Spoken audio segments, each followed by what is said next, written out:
Day 7 ends with 1 feature deployed, 7 repository challenges covered, all 7 checks passing, and $0 paid for coding subscriptions.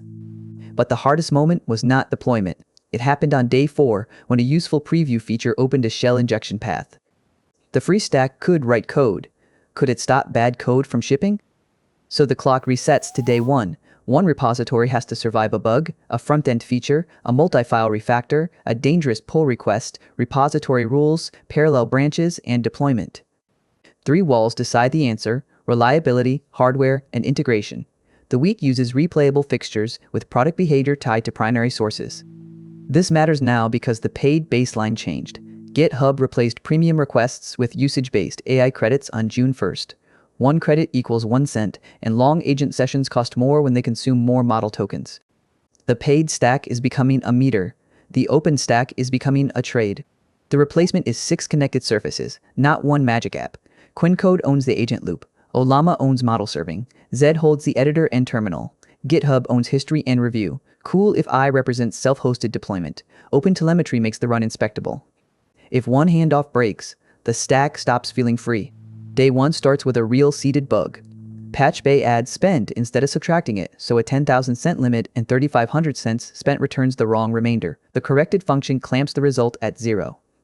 This is the easy day: 1 file, 1 boundary, 1 testable answer. Day 2 moves into the interface. The budget card needs active, exhausted, and invalid states, and it must never expose a negative number.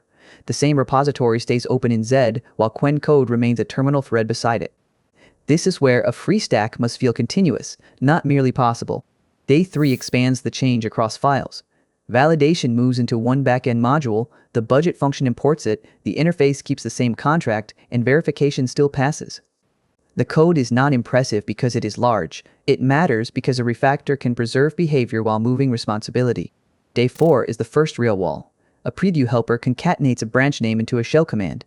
The feature appears useful, but the diff opens command injection.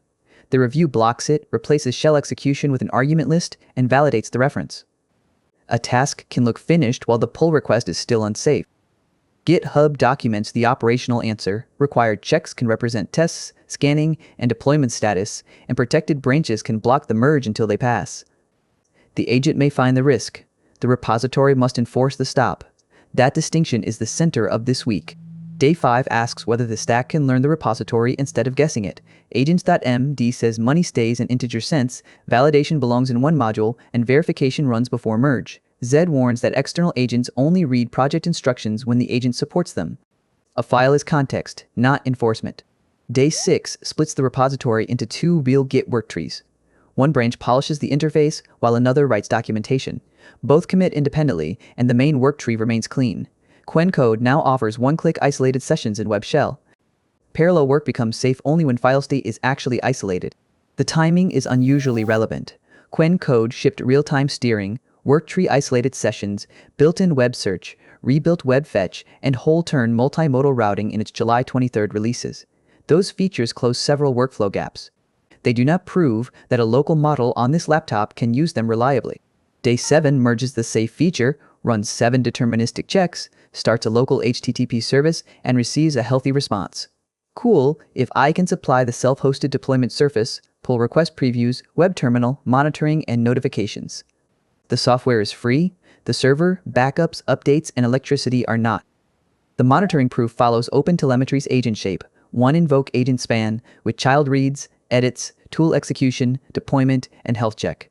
Prompt and tool content remain disabled. Observability does not make the agent correct. It gives the human a record of what happened before the green badge appeared. 7 days leave 7 commits, 1 block security risk, 2 isolated worktrees, a clean main branch, 7 passing checks, and a healthy service.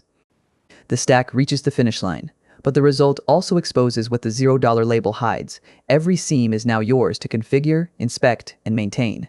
Then the hardware wall arrives. On an 8GB Mac, Ollama reports 5.3 GB available to Metal and chooses a 4096 token default context.